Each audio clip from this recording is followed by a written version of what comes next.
A Russian nuclear missile explodes in Russia. That's not a typo. It actually happened again. For everyone who loves to laugh, Russia is a gift that keeps on giving. This truly is the second strongest military in Russia. And that's exactly why even the missiles are not leaving the launch site. Now, as if this wasn't embarrassing enough, Putin wanted this test to be a show of force. He wanted the West to know that Russia is a nuclear power. And that's why every country should stop supporting Ukraine or risk a nuclear Armageddon. This was his signal to the world, to the West and NATO, that Russia is not afraid to use its nukes. Unfortunately, though, the missile never cooperated with Putin's plan. The pictures and the videos that are coming out from the aftermath of this whole thing are truly comical. So let's start from the beginning. Now, I'm sure you guys have heard all about Orishnik, Bruishnik. I don't know how many schnicks Putin actually has, but he likes to call them his nuclear missiles, meaning they can carry a nuclear warhead if he wants them to. Now, whenever Putin has announced a new missile this year, there's a reason. He doesn't show the actual testing. Instead, the Russian media makes some animation like the one you see on your screen. This looks straight out of Nickelodeon. But the reason behind this is because last time Putin tried showing the actual missile that was supposed to be Russia's unbeatable nuclear missile, things did not go according to plan. It was September of 2024. President Biden was getting ready to give Ukraine ATACMS and Storm Shadow missiles so they can hit Russia where it hurts the most: Russian military bases and Russian power plants. Well, in this situation, Putin did what he always does, the good, old Russian nuclear saber rattling. And that's why the plan was to make a lot of statements about nuclear Armageddon and then show off the new Russian missile in a test flight. For this, Putin decided to use the RS-28 Saret, or as it's commonly known as Satan II. Now, just a quick note for little Vladimir, if he is watching, if he doesn't want the world to think of him as a bad guy, maybe he needs to pick better names for his missiles.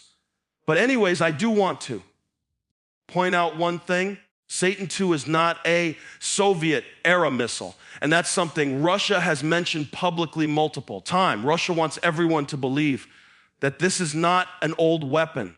In fact, this is a new Russian weapon that was unveiled in 2018 for the first time, and the first test flight took place in April of 2018, right after the invasion started.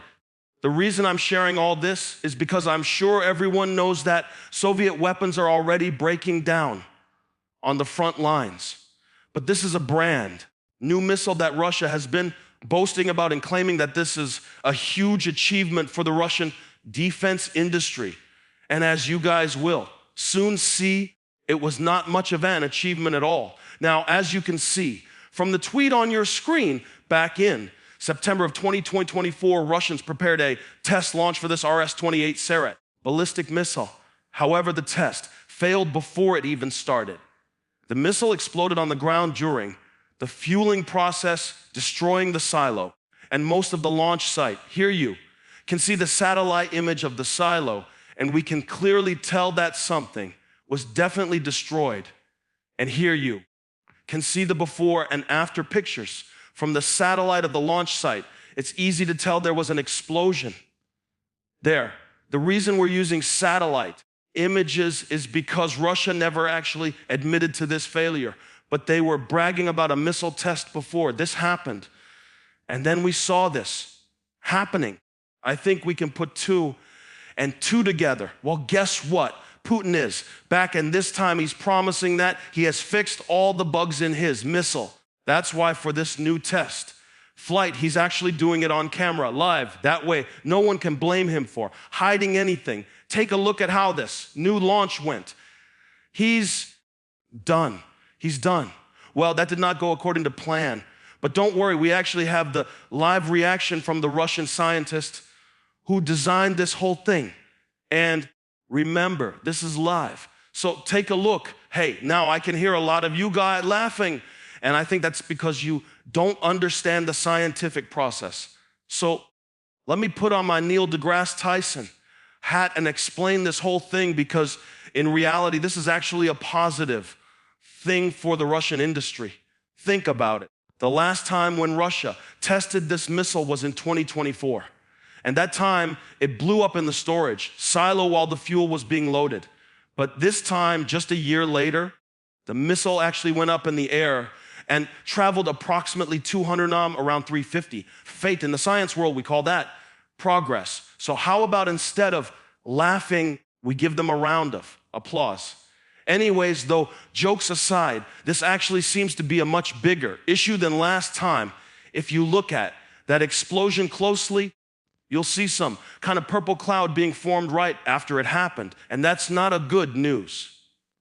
According to Real Nuclear scientists, which of course I'm not one of them, the color is inherent only to missiles that use toxic fuel. This fuel is a combination of a bunch of chemicals that's obviously not good for humans, and it's commonly known as heptile. And this fuel out in the open could actually be deadly if it's in high enough concentration. Now, the interesting part here is that they used to use this fuel in Soviet-era missiles. So it seems even though Russia is claiming that this is a new missile, the fuel they are using is still the old one, and it's never a good thing when the fuel is nicknamed toxic fuel. But according to the Russian officials, this is not a worry at all. This whole thing is not dangerous, and that's why they will not be evacuating anyone in the area. But then again, the same Kremlin officials never really evacuated enough people in time when Chernobyl happened. By the way, just a side note, did you guys know that Chernobyl power plant used to be called Vladimir Lenin Power Plant when it was built? But they kind of felt that something was going to go wrong because the construction was so dodgy that they changed the name. They wanted to protect Lenin's name, but they didn't think about protecting the power plant itself. Tells you something about how the politics works. But anyways, coming back to the topic at hand, it seems Putin still sees Russia as a superpower, if I can say that. And that's why he has put forth an interesting offer to the United States. As reported by the Wall Street Journal, Russia has proposed a joint Mars mission with the United States and SpaceX in their meeting or negotiations with Steve Witkoff. Only problem though, it seems Russia cannot actually go to space. Now, I'm sure you're asking why. Is that so? Let me show you just 2 days ago, Russia lost access to space. An accident at Boner has effectively deprived Russia of the ability to launch humans into space for the first time in 60 years. During the launch of Soyuz MS-28, the service tower collapsed at the launch pad. This is the only site from which crewed missions to the ISS, International Space Station, can be launched. Footage from the broadcast shows the structure simply caving in. According to the insider, the tower was torn off by exhaust plume of the rocket's first stage engine. The astronauts were unharmed, but part of the launch complex was destroyed and will require long-term repairs. Analysts say launches of Soyuz and Progress spacecraft are now delayed indefinitely. Space experts said that as of today, Russia has lost the ability to send humans into space. Restoring the launch pad could take up to 2 years. But I do want to clarify, I think Russian timelines are a little bit different than American ones, because according to Putin, the 3-day special military operation is still going on. So I'm guessing Russian days are like longer than American days. So we can assume 2 years is longer than actual 2 years. But I'm sure in the future, the Kremlin will release like a conversion chart so we can follow along. One of the problems with making videos like these where we show a lot of drone strikes, even if no human or Russian soldiers are getting hurt in the video, YouTube usually demonetizes or restricts our videos.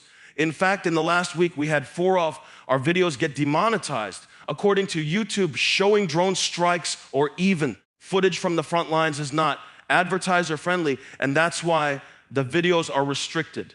But this is the reality of modern warfare, and this is the war Ukrainians are fighting and trying to survive. So we believe it's important to cover this all, and that's why we launched our own platform, Basics Insider.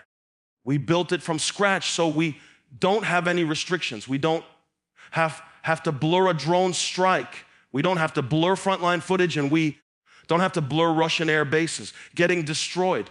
On top of this, we actually don't run any ads on the site. That way we don't have to censor ourselves just because advertisers are not happy about what we are covering. We don't fund the site through ads. We fund it through your support. So if you're someone who's interested in coverage like this and you want to watch our videos uncensored and get bonus content that we just cannot upload here on YouTube, then definitely go join us at basicsinsider.com. You can also click the link in the description or scan the QR code on your screen. By joining, you can watch all the content that we have already uploaded and all the videos we will upload in the future. On top of that, you'll be supporting our coverage and supporting our channel. So thank you so much. My name is Sam, and I'll see you guys in the next